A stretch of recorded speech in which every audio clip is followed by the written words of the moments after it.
여러분들한테 그 손정희 씨 얘기를 아까 얼핏 했었는데 여기를 좀 보게 되면은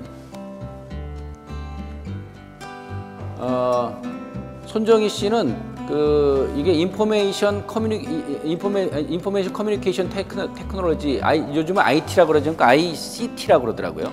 거기다 커뮤니케이션을 덧붙이더라고요. 그러니까는 정보 기술인데 그게 소통을 위한 정보 기술이라는 거예요. 단순한 기술이 아니라 소통을 위한.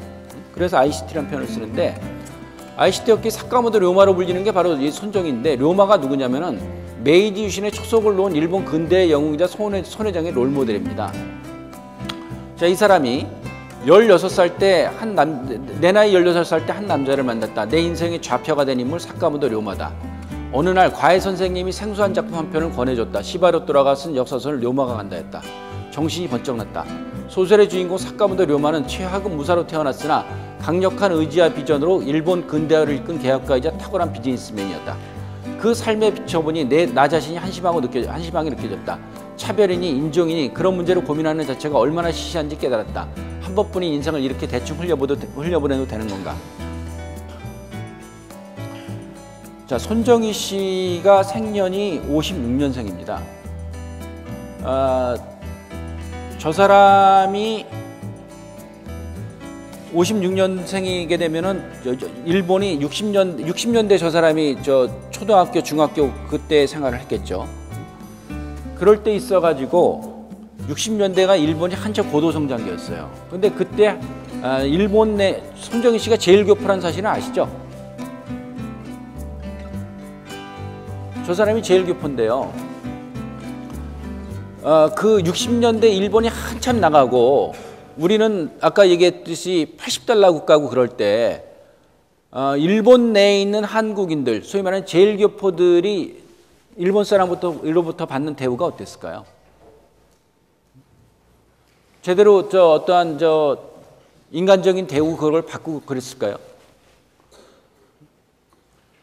저기에도 이렇게 나오고 그러지만은 차별이니 인종이니, 소위 말하는 인종차별을 되게 많이 받았습니다, 저 사람이. 근데 그거를 받고 그러면서 저 사람은 오히려 거기에서 한 번 더 발심을 해가지고 나갈 수 있고 그랬던 건데, 우리가 힘들다 어렵다 그러지만은 여러분들한테 차별이란 게 존재하나요? 소위 말하는 인종차별 같은 게 여러분들한테 있나요? 여러분들은 그러한 어려움 안 갖고 있는 거죠. 자, 그러니까 한마디로 우리들이 어렵다 그러지만은 진짜 저렇게 어려웠던 사람들에 비하면 어려운 게 아니라는 얘기입니다. 그러니까 우리끼리 이렇게 비교해 봤을 때 지금 이전 세대에 비해서 좀 어렵다 뭐 이런 얘기들은 할 수가 있는지 모르겠지만 진짜 어려웠던 사람에 비해서는 별로 어렵지가 않다는 얘기예요. 그러니까 우리들이 어렵다는 그러한 부분에 어떠한 중점을 두기보다도 정말 우리 각자가 여기 나오듯이 한 번뿐인 인생, 그걸 어떻게 살아야 될 것이냐, 이 부분들에 대해서 우리들이 초점을 두고 좀 봐둘 필요가 있지 않을까 좀 여겨집니다.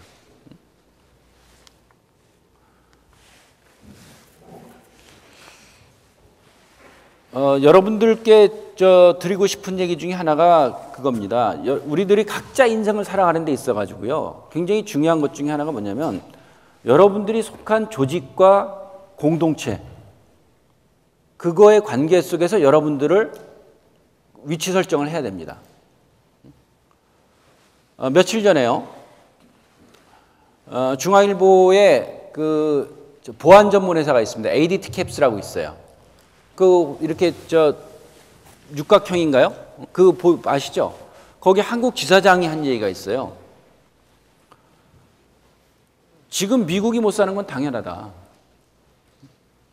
미국 사람들의 제1순위, 제2순위가 뭔지 아냐? 제1순위는 가족이고 제2순위는 취미다.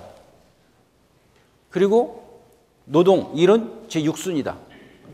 그러다 보니까 사람들이 아침에 출근해가지고 거기는 학생들, 애들 방과 후 그거에 맞춰가지고 퇴근을 하거든요. 그게 4시입니다. 그러니까 출근을 대개 7시예요.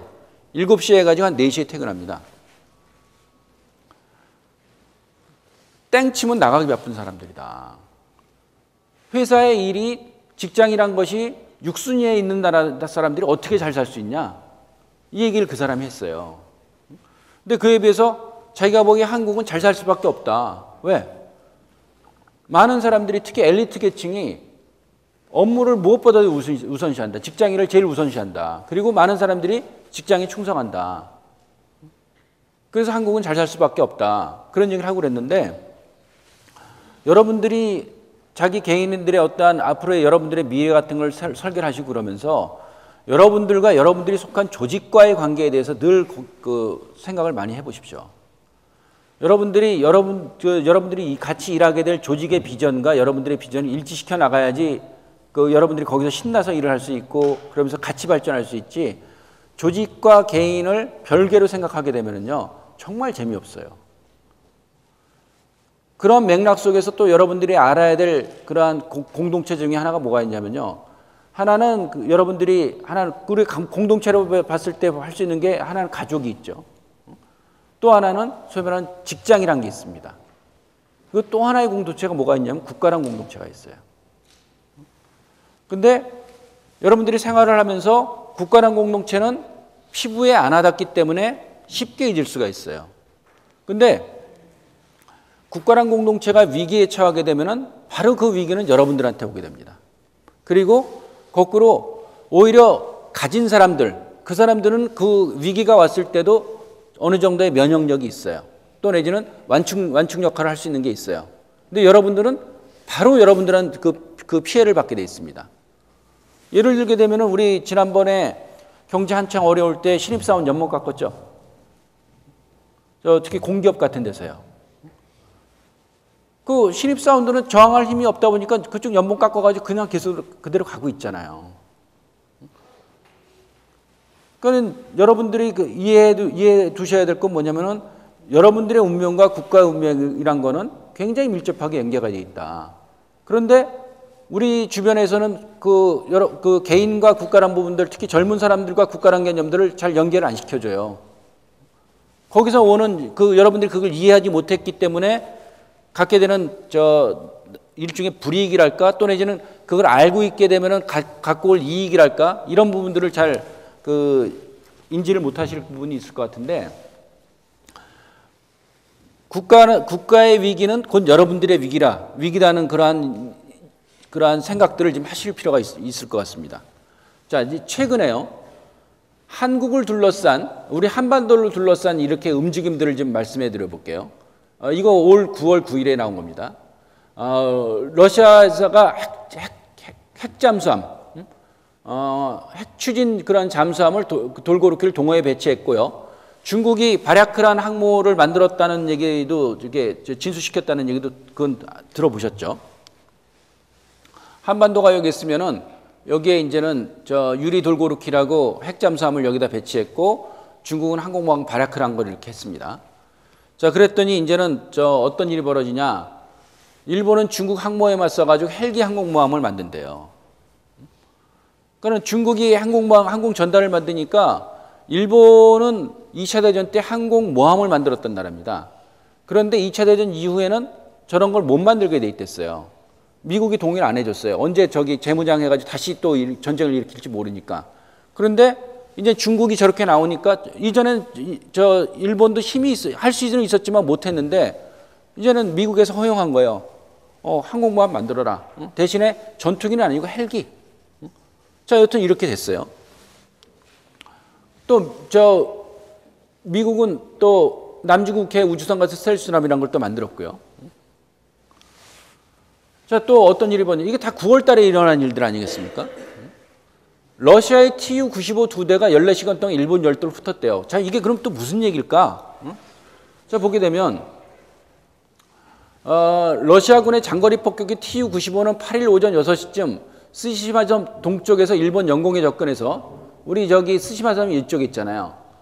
여기에 접근해가지고 규슈 서부와 오키나와 남부를 경유해서 이렇게 돌아가지고 태평양 상공을 따라 북상했다. 특히 노다 총리가 도쿄전력 후쿠시마 제1원전을 시찰하는 시간에 맞춰 후쿠시마현 상공을 비행했다. 후쿠시마가 여기인데 노다 총리 오는 시간에 맞춰가지고 여기를 비행했다는 거예요.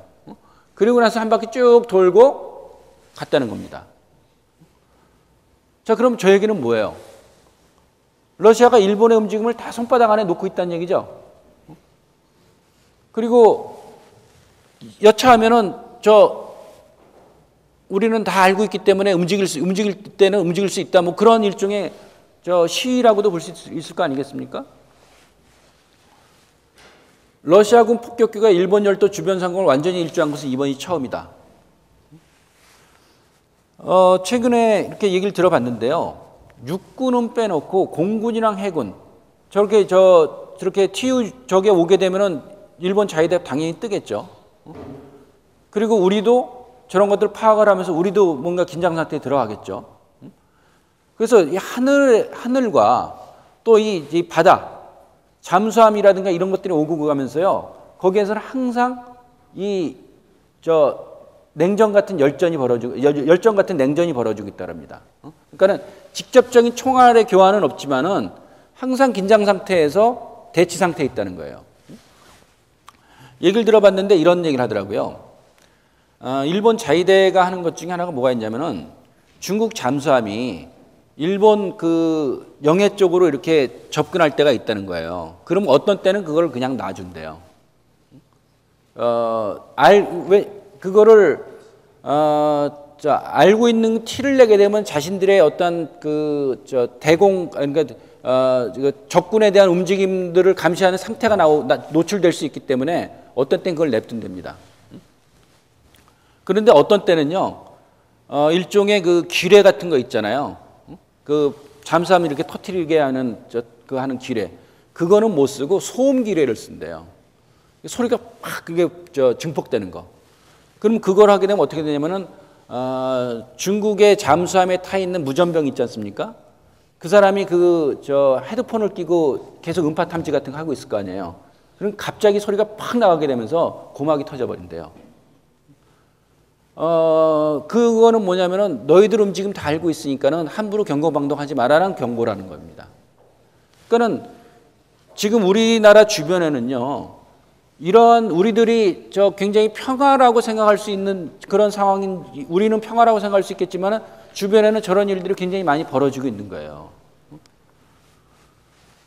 자, 그래서 서해엔 중국 항모, 동해엔 일본 항모 뜨는 나라 오면 한 나라의 생존 전쟁은 지리적으로 인접한 나라들의 군사적 능력과 의도에 대한 최악의 상황까지도 머리에 놓고 짜지 않으면 안 된다. 우리의 국가방위는 1차적으로 당장 적대 행위 가능성인 그 북의 공격을 막는 데 초점을 두고 중장기적으로 중국과 일본의 군사력 증강을 시야에 놓고 우리 안보를 설계해 나가야 한다.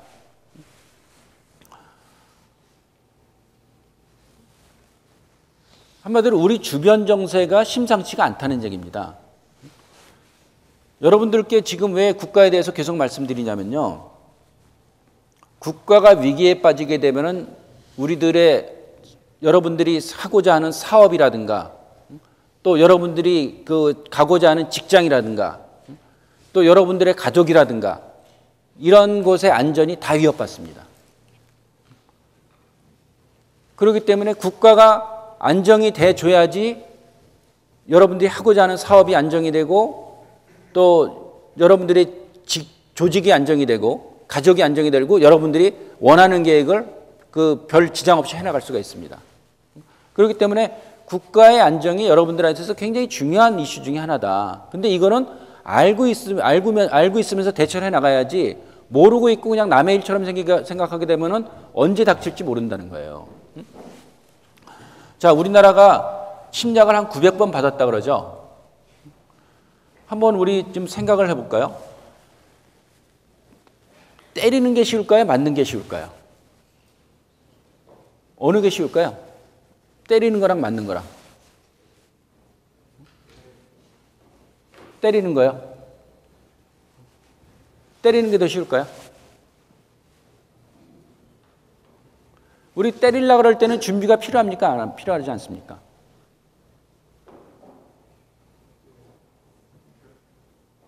준비가 필요하겠죠? 어딜 때려야지 제일 아플지를 생각해야 될 거 아니에요.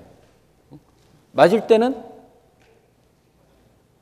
준비가 필요하나요? 필요하지 않나요?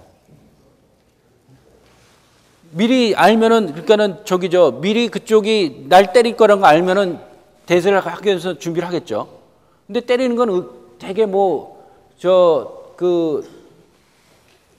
저쪽에서 언제 때린다고 계획하고 때리나요? 그냥 부지불식간에 한 대 맞는 거지. 우리나라가 900번 침략을 당했다 얘기를 하고 그러는데 이건 정말 창피한 일입니다. 우리가 때린 적이 한 번도 없어요. 이 얘기는 뭐예요? 국가로서 굉장히 바보 같은 나라라는 얘기예요. 맨날 맞기만 하면.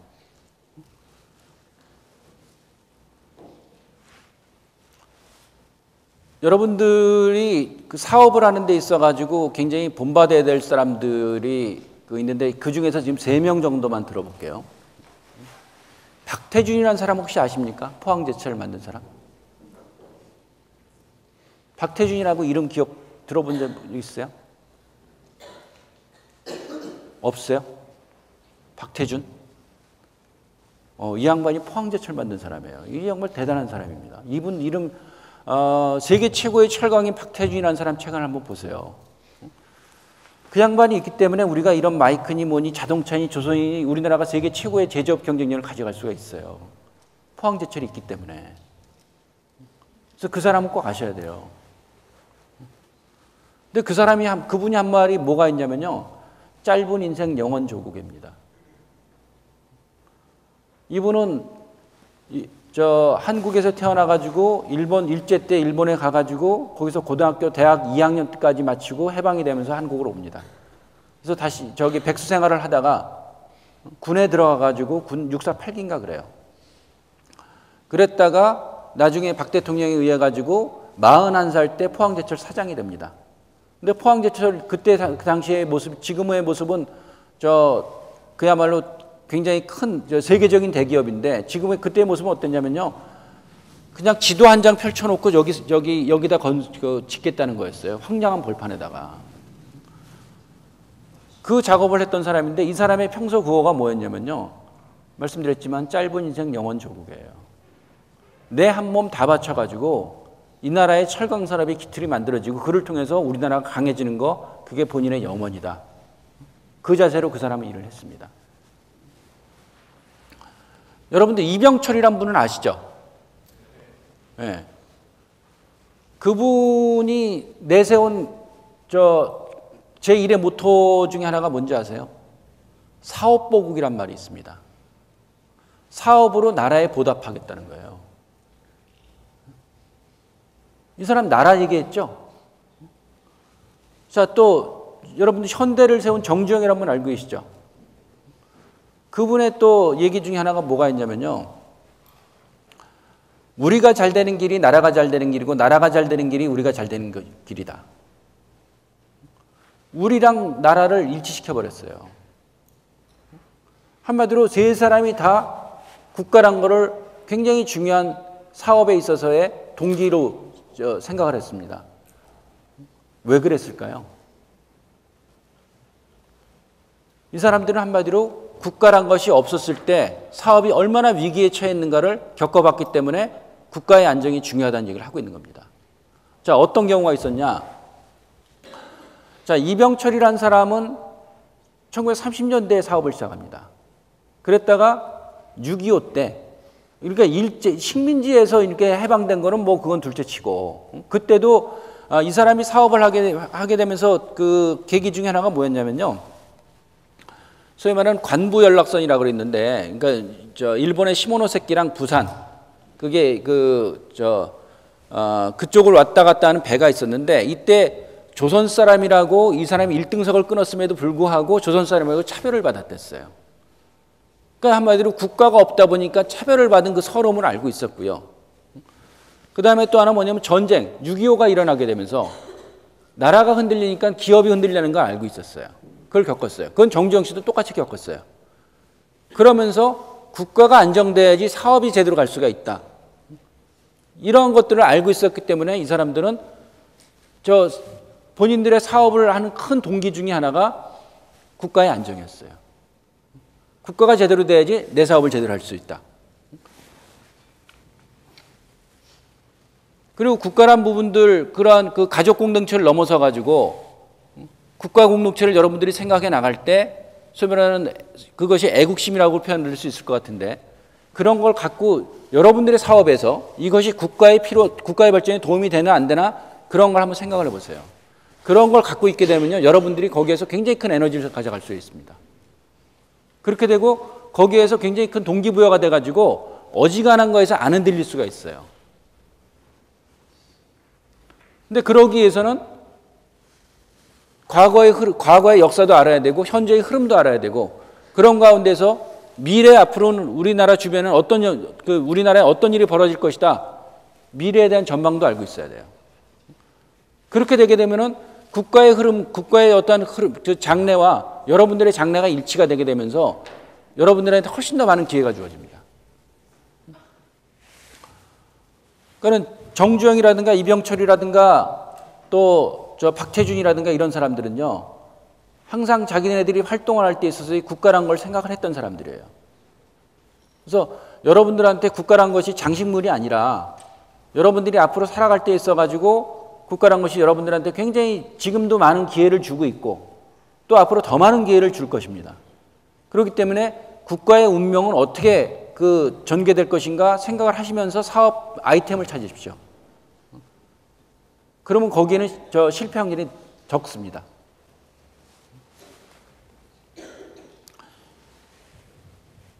국가란 부분들은 한마디로 뭐냐면은 나를 위한 것이 아니라 우리 그러잖아요. 공부는 왜 하냐? 이렇게 얘기할 때 배워서 남주냐가 아니라 요즘은 나오는 얘기가 그러지 않습니까? 배워서 남주는 게 공부다. 공부의 목적이다. 사업의 목적도요. 나만 부자 되는 게 아니에요. 더불어 부자가 되는 겁니다. 그래서 그런 측면을 여러분들이 좀 생각을 하시고 가면 어떨까 좀 여겨집니다.